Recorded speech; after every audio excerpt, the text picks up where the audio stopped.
Ok? Donc, ici, le sujet qu'on aborde est un sujet qui est très épineux. Mais on m'a demandé de parler de libation ce matin. Donc, on va entrer dans la libation. Et on va clôturer la libation. Mais la semaine prochaine, on va continuer dans l'immortalité. C'était qu'une introduction. La libation, ici, est un rituel très important qui va dans le sens de l'immortalité, ou la préservation de la connectivité entre un esprit territorial et les hommes. La préservation entre un esprit territorial et sa population.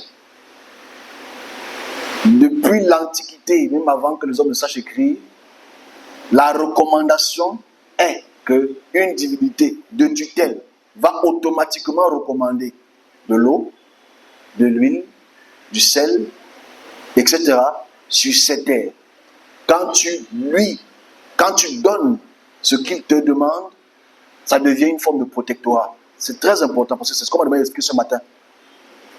Franchement, ce n'était pas dans ma thématique. Je voulais qu'on puisse vraiment entrer dans les concepts de momification. Mais ça va dans le même sens.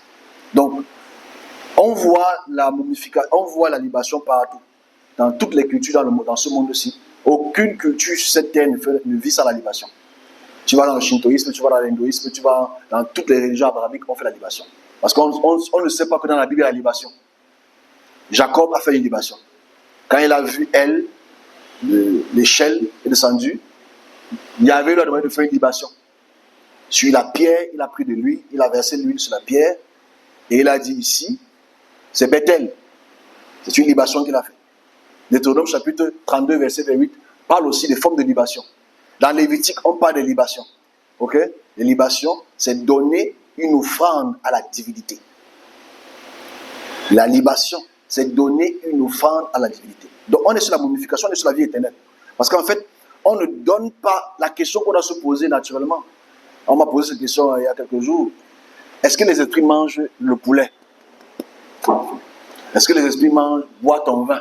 Parce que quand tu verses le vin au sol, le seul phénomène chimique qui se passe, c'est que le sol absorbe cela. Quand tu verses l'huile au sol, le seul événement qui se passe au sol, quand tu verses l'huile, c'est que la densité de l'huile va rester à la surface. Ok? Après un certain moment, ça va s'évaporer avec le mélange de tout ce qui se passe autour du sol. Donc, est-ce que les esprits mangent vraiment cela? On va plus loin que ça. Est-ce que les esprits même mangent dans le domaine spirituel? On reviendra dessus parce que c'est une très belle question qu'on va essayer de répondre tout au long de cette série de l'immortalité. Parce qu'on est dans la série de l'immortalité.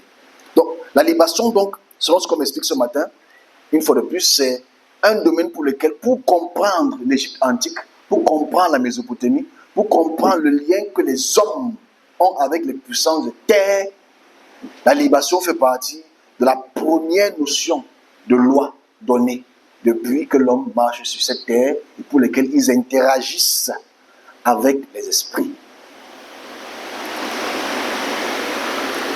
J'étais dans un domaine spirituel il y a quelques années. Je vais en parler en une partie. J'ai déjà expliqué ça une fois ici, mais je veux entendre la partie libation. Et répondre aussi en même temps à une question qui me taraude. Je ne veux pas la sectionner, mais je vais passer par là une fois.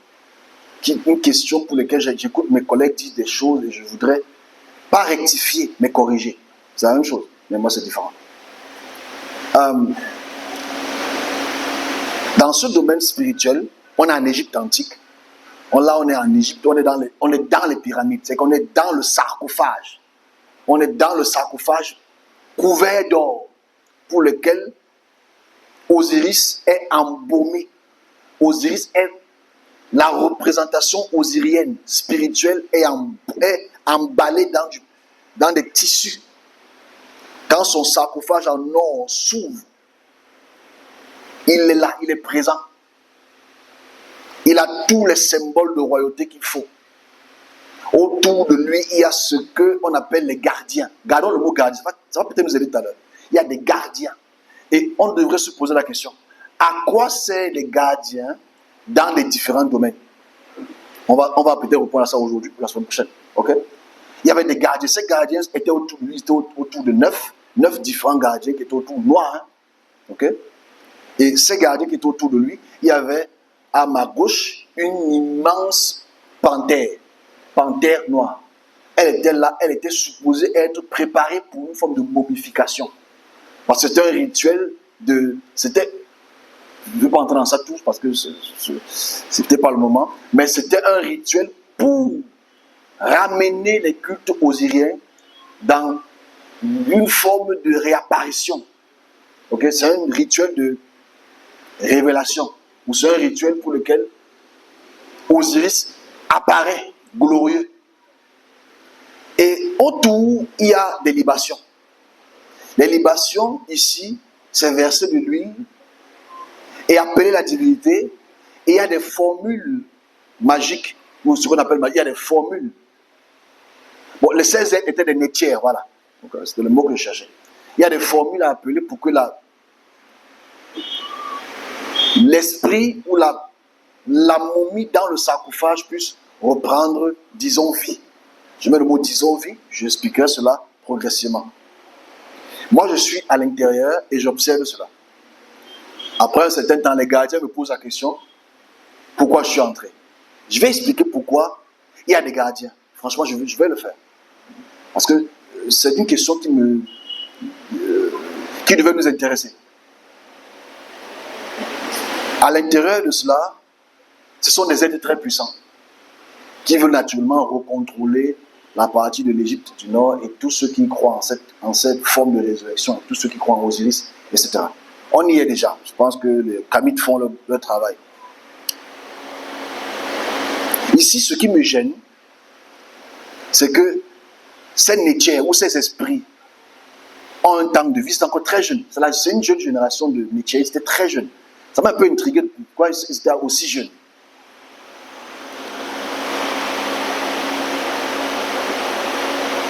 Wow. Ok? Ça m'a intrigué pourquoi ils étaient aussi jeunes. Et à la longue, on me demande de l'annoncer, de parler de cela. Ça, c'est une petite partie.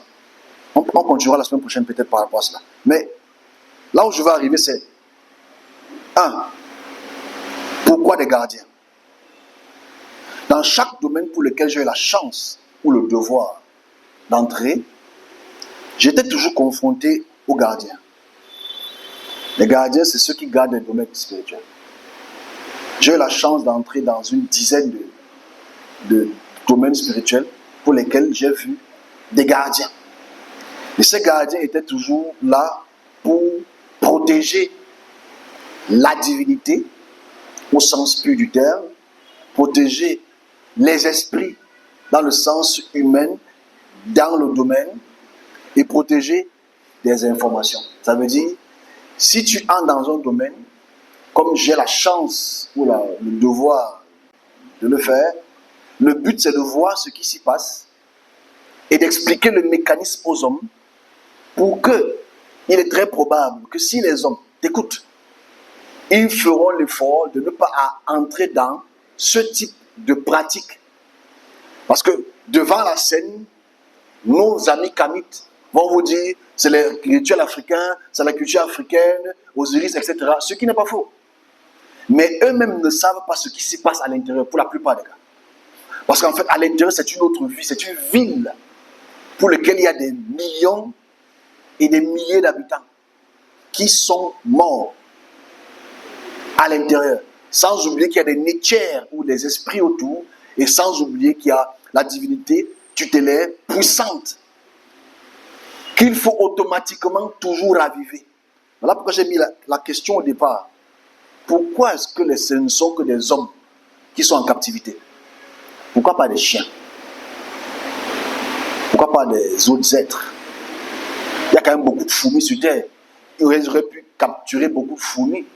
Qu'est-ce que l'homme a de si spécial qu'ils veulent seulement capturer l'homme? Ça, c'est une question qu'on va peut-être reprendre la semaine prochaine. Donc, ici, dans cette introduction, on est dans le sarcophage. Il faudra expliquer aux hommes que la pratique de momification et de la vie éternelle, pour ce concept-là, est utopique. Parce que ces êtres naissent, ces êtres meurent. Ces êtres naissent, ces êtres meurent. Et si ces êtres naissent et ces êtres meurent, comme toi, tu nais et toi, tu meurs, tu n'es pas différent d'eux. Donc tu n'as pas besoin de les adorer eux ou de les vénérer eux. Parce que, en clôture, pour ces 40 minutes d'enseignement, le fait ici, c'est que le piège, parce que c'est un piège, et j'écoute beaucoup de serviteurs le dire, beaucoup de serviteurs assimilés aux traditions le disent, que si tu veux des bénédictions, il faut la libation. C'est absolument faux. Ok? Aujourd'hui, tout ce qui est libation est reconnexion, est connexion avec la puissance de tutelle. Virgule. Je reprends une question qui est brûlante avant de prendre les 2 autres sujets. C'est celle-ci.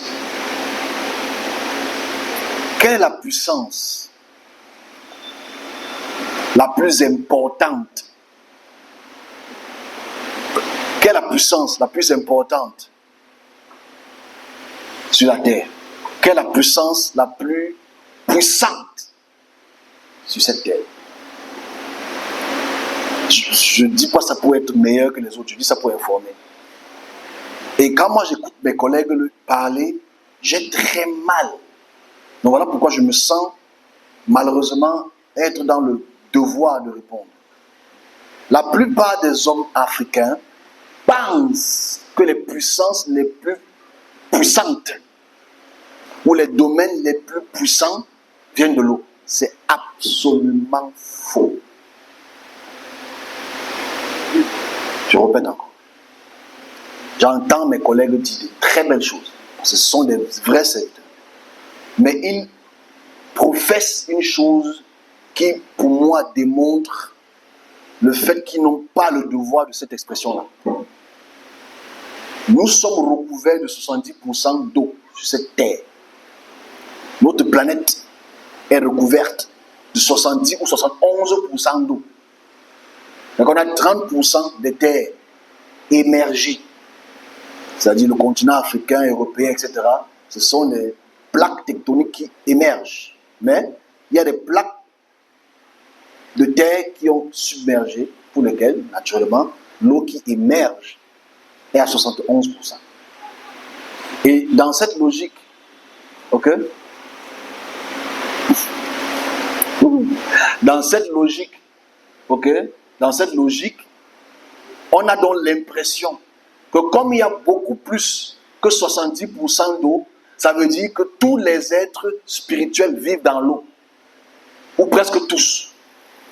Et forcément, quand tu écoutes les explications de certains, ce qui me fait très mal, pour dire que la Bible dit va dominer les poissons de l'eau, ça veut dire que c'était les poissons, c'était les êtres spirituels, c'est vraiment interpréter une chose qui n'est même pas interprétable.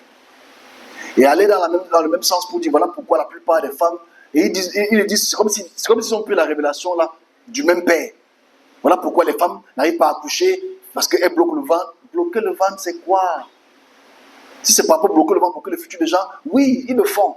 Mais ce n'est pas la puissance la plus puissante. Posons-nous les bonnes questions, mes amis. Ok? L'Afrique est l'un des continents qui est entouré d'eau. Ok? On est ensemble? L'Afrique est l'un des continents qui est entouré d'eau. À l'intérieur, il y a des fleuves. Ça veut dire on a des puissances dans les eaux en milliards. Mais est-ce que la puissance actuelle ou le top 5 de puissance actuelle sont de l'eau? Non. Absolument non. C'est absolument faux. On continue plus que ça. Est-ce qu'il n'y a que des puissances qui habitent dans l'eau? C'est encore faux. Parce qu'on a l'impression que... Non, déjà je rectifie. Quelque chose qu'il faut que les gens, avant de couper, de passer ailleurs, ils écoutent d'abord. Il y a des puissances qui habitent dans l'eau. Ok? C'est un fait. Il y a des puissances qui habitent dans l'eau. Mais il n'y a pas que l'eau. Il y a des puissances qui habitent dans les forêts. Il y a des puissances qui sont dans ce que vous appelez les airs. Mais ce n'est pas les airs ici, c'est qu'en fait, ils sont dans l'atmosphère. Il y a des puissances qui sont dans les différents corps célestes, les différentes planètes. Il y a des milliards de puissances. Des milliards. Alors, répondons à la question simple.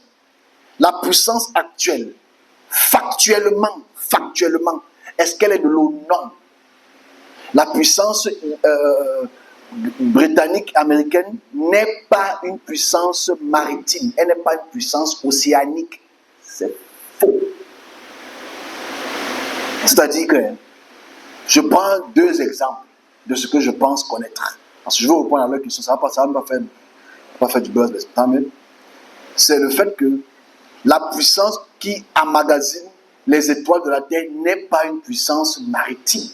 Elle est une puissance qui est dans l'atmosphère. Elle ne vient pas de l'eau. Ok?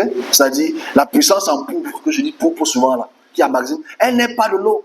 Elle voyage dans l'air. Elle n'est pas de l'eau. Et elle, la puissance qui domine depuis près de 1000 ans. Parce qu'elle est venue en Afrique, elle a dominé les puissances des eaux. Ok? Elle est venue en Afrique. Elle a tapé la puissance de l'eau du Bénin, tapé la puissance de l'eau du Cameroun, tapé la puissance, toutes les puissances. Elle les a mis sous ses ailes. Elle avance, elle domine toujours. Donc vous ne pouvez pas le dire que c'est de l'eau. La question centrale, c'est que malheureusement, pardonnez-moi, est-ce que vous avez vu ces puissances? Vous avez entendu ces puissances? Vous avez lu ces puissances? Ah, c'est le problème. Donc, arrêtez un peu de donner trop l'eau la puissance. Bon, on y va plus loin que ça. Si pour vous, la puissance qui domine la création, c'est l'eau. Ah! Il y a des puissances dans d'autres planètes extrêmement violentes que vous ne connaissez même pas. Mais avec notre exploration extraterrestre que nous faisons ces jours avec Elon Musk et tout le reste, on va découvrir d'autres puissances. Là, c'est autre chose, je ne vais pas entrer dans ça maintenant. Non, mais il faudrait donc comprendre une chose. En conclusion, que même les puissances des terres sont très, très, très, très fortes. Il n'y a pas que des libations qu'on fait dans l'eau. Il y a des libations, on fait ça sur terre. Et les libations, c'est les puissances des terres. Majoritairement, c'est les puissances des terres. Ok? Et c'est nous qui alimentons leur vie. C'est nous qui alimentons leur esprit. C'est nous. En clôture, on a fini pour la première thématique.